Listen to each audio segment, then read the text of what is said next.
way, it will appear that I should register a copyright with this nkitinkiti name because there are various brands of nkitinkiti that are coming out.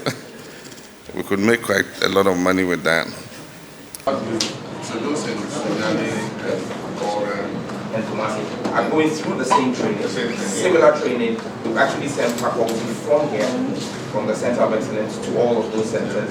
And as we begin to scale up, we're going to be doing training on trainers, so that in all the regional capitals we'll have skilled trainers over there, and they are training them in the same pool. Because apart from exporting, an institution like National Health Insurance is largely digital now. And so they need data analysts to manage the data that they're collecting in every district. And so we need to create local competence so that you're not having all your skilled competence in Accra, and then in the rural parts of our country you don't have the skills. So that's why we're decentralizing it. So they're having the same training, same equipment, same curriculum. So what is taught in Accra is what is taught in Bole. Doing a 50% gender split. And we've also started training persons with disabilities. So we have specialized training. There's a person with disability taking part in this class. And we're also trying to tailor courses for people who are hard of hearing as well, so that persons with disability are also covered in the training.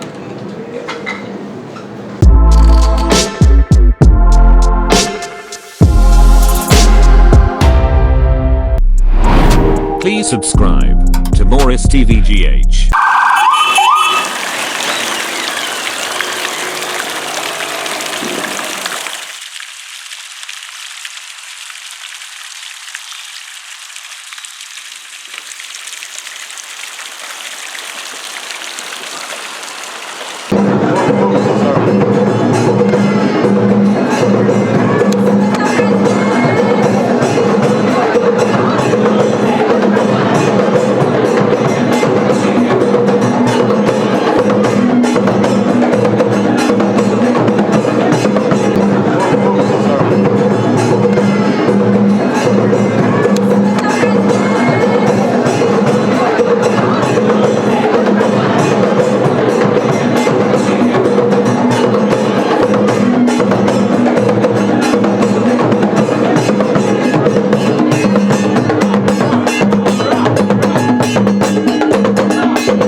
And so the technical competence and skills we'll be taking will be Ghanaians to go and work in 1milion as experts. So the 1milion coders, we're looking to export the competence. So the training is tailored towards the areas of interest.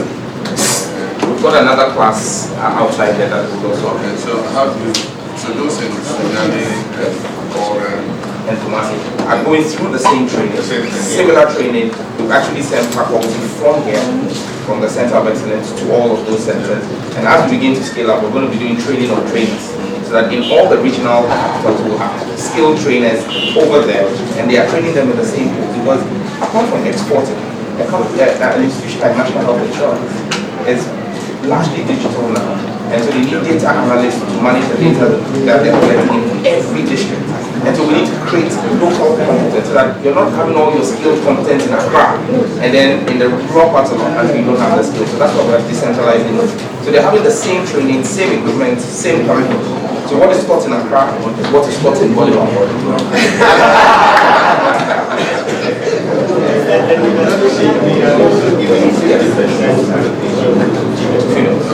We're doing a 50% gender split. And we've also started training persons with disabilities. So we have specialized training. There's a person with disability taking part in this class. And we're also trying to tailor courses for people who are hard of hearing as well, so that persons with disability are also covered in the training. Thank you. So please open up to the next one. So they just gone into Sierra. And so the technical competence and skills we'll be taking will be Ghanaians to go and work in 1milion as experts. So the 1milion coders, we're looking to export the competence. So the training is tailored towards the areas of interest. We've we've got another class outside there that will also. Okay, so those in and Kumasi are going through the same training, similar training. We've actually sent faculty from here, from the Center of Excellence, to all of those centers. And as we begin to scale up, we're going to be doing training on trainers, so that in all the regional capitals we'll have skilled trainers over there, and they are training them in the same pool. Because apart from exporting, an institution like National Health Insurance is largely digital now. And so they need data analysts to manage the data that they're collecting in every district. And so we need to create local content so that you're not having all your skilled content in Accra, and then in the rural parts of our country you don't have the skills. So that's why we're decentralizing it. So they're having the same training, same equipment, same curriculum. So what is taught in Accra is what is taught in Bole.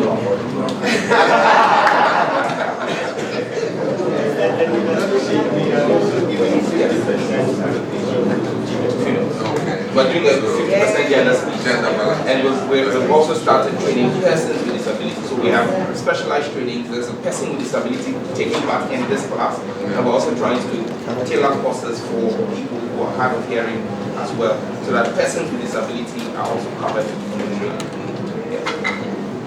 Thank you, Minister. So please open up to the next one. Yes, and the Great Accra Regional Minister, Linda Akwili Oklu, will remain standing, putting our hands together, and will all remain standing whilst we render the national anthem. Let me proceed on the protocol established by the Minister and just say, distinguished ladies and gentlemen.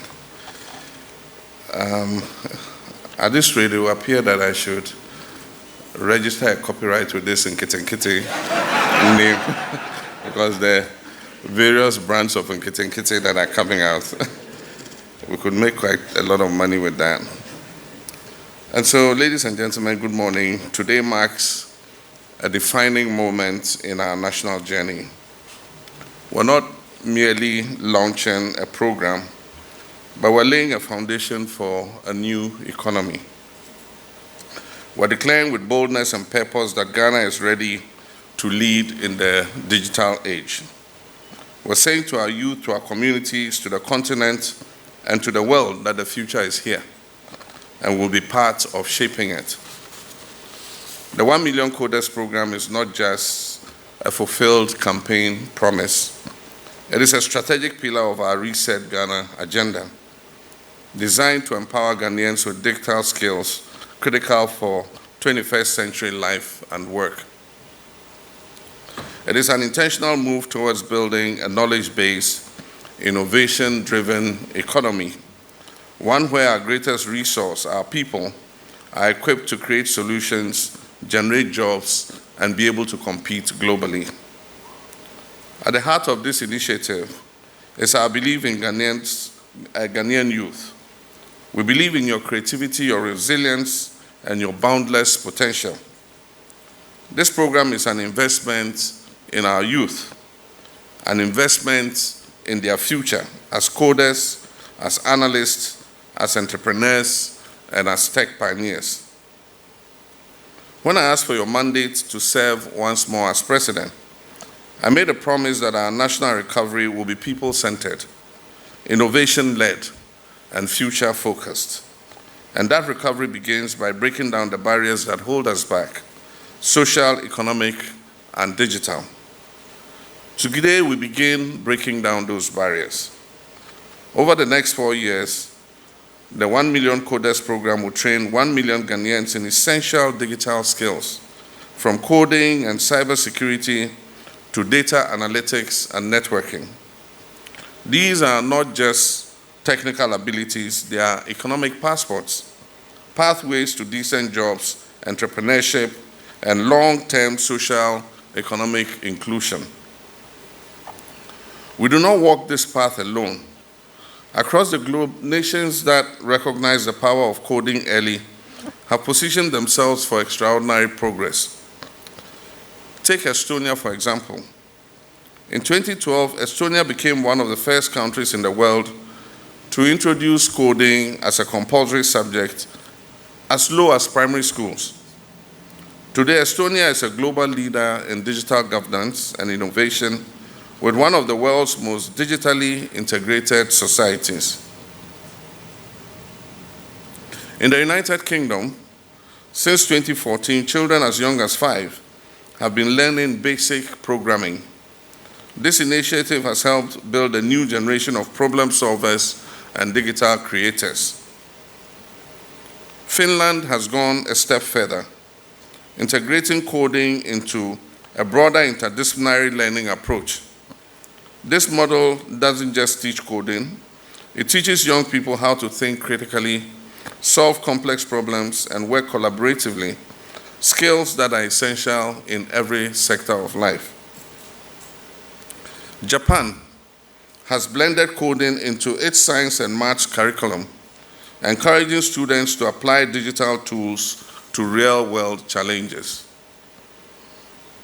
And in the United States, coding education is gaining ground across states, with growing support from the private sector and government for nationwide digital literacy.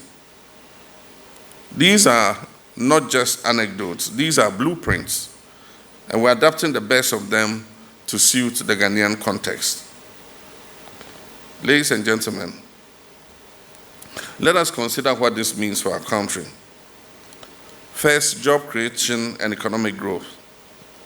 As of this year, the global business process outsourcing market was valued at $410 billion and is projected to reach almost $500 billion by 2029. Countries like India and Philippines dominate this space, offering services in software development, data management, customer support, and more. Ghana has the potential to be Africa's premier business process outsourcing hub. We're strategically located on the Greenwich Meridian. We're English speaking, and we have a vibrant tech-savvy youth population. With the right digital skills and infrastructure, our young people can attract outsourced jobs from around the world. Jobs that pay well and keep families and communities thriving right here at home. The second, entrepreneurship and innovation.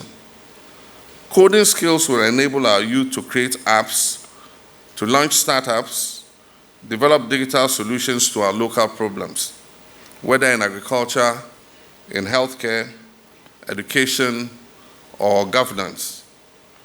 In this digital era, one idea can transform an entire community, and one startup can create hundreds of jobs. The third point, education and lifelong learning. Through the OMCP, we're not only skilling our youth, we're reshaping our national approach to learning. The Honorable Minister for Communications is already working closely with the Minister of Education to integrate digital literacy and coding into our university and technical school curricula. The aim of this is clear, is to make digital education not just a short-term initiative, but a permanent strategic part of our educational system. And the fourth point, inclusion. Digital transformation must not leave anyone behind. And that is why this OMCP program places a strong emphasis on equity, ensuring access for rural communities, for women, and for persons with disability, and others who are often left on the periphery. The first cohort of 560 trainees launching today in Accra, Kumasi, Sunyani, and Bolgatanga already reflects our commitment to gender balance and regional inclusivity. Moreover, within just 48 hours of opening applications, over 50,000 young Ghanaians registered their interest, and the minister has updated that figure to 90,000.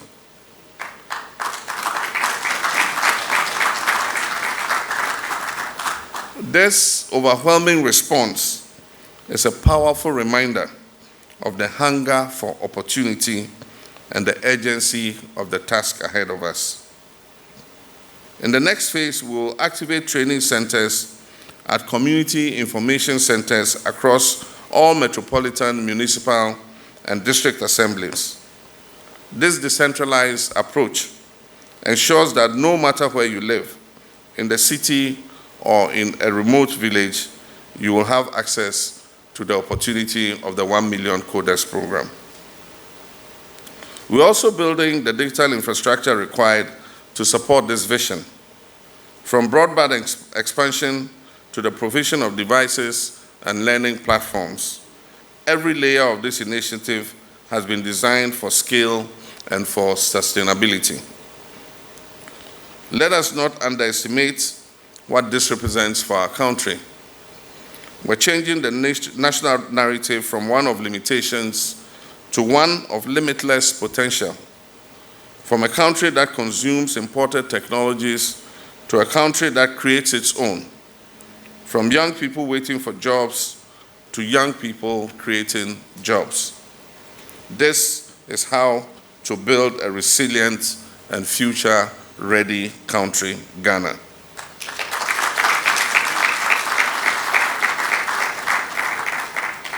To the youth of Ghana, I say this program is for you. Take it and own it. Let this be your launchpad into innovation, entrepreneurship, and global relevance. Let this be the bridge between your dreams and the opportunities of the digital age. You're not just participants in this initiative, you are the architects of Ghana's digital future. To our partners, current and future, we thank you for believing in Ghana and investing in our people. Your support amplifies our efforts and accelerates our progress. And I call on more organizations, both local and international, to join us on this mission. To the Honorable Minister of Communications and his team, I commend you for the speed, vision, and diligence with which you have pursued this project. You've not only brought a manifesto promise to life, you have ignited hope in millions of young Ghanaian hearts.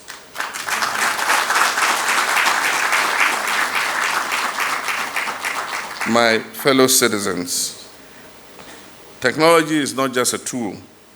It is a force for equality, social mobility, transparency, and empowerment if it is used wisely and inclusively.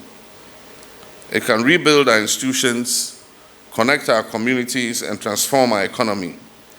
But to achieve this, it must be accessible to all and guided by clear national purpose. This is that purpose. This is Ghana's moment to rise, to lead, to shape the future. And so with pride and with faith in the extraordinary potential of the Ghanaian people, it is my honor and privilege to officially declare the 1 million coders program duly launched.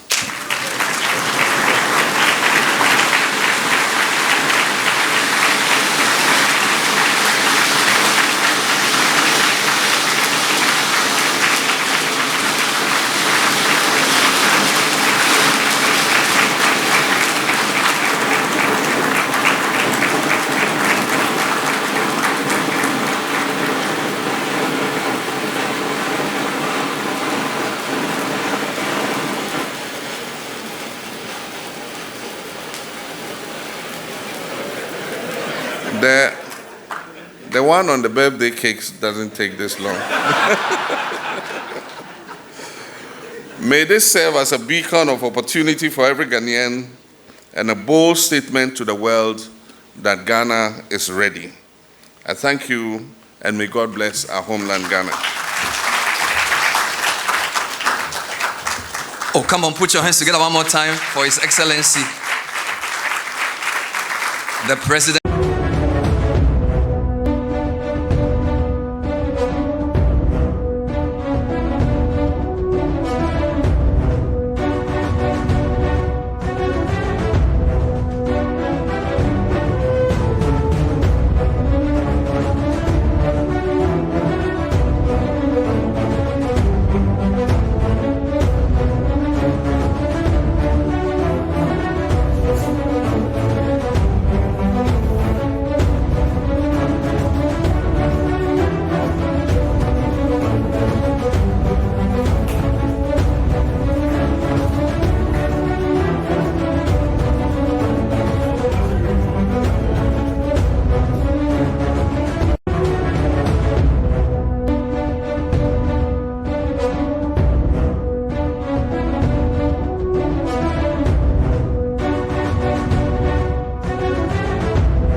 data analysts to manage the data that they're collecting in every district. And so we need to create local competence so that you're not having all your skilled competence in Accra, and then in the rural parts of our country you don't have the skills. So that's why we're decentralizing. So they're having the same training, same equipment, same curriculum. So what is taught in Accra is what is taught in Bole.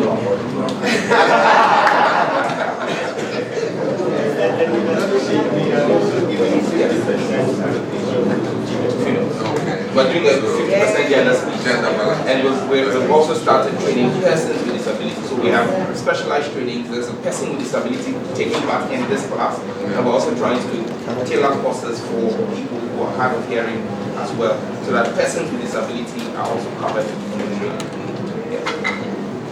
Thank you for listening. So please open up to the next one.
Thanks for watching. Please like, subscribe, and click on the bell for more updates.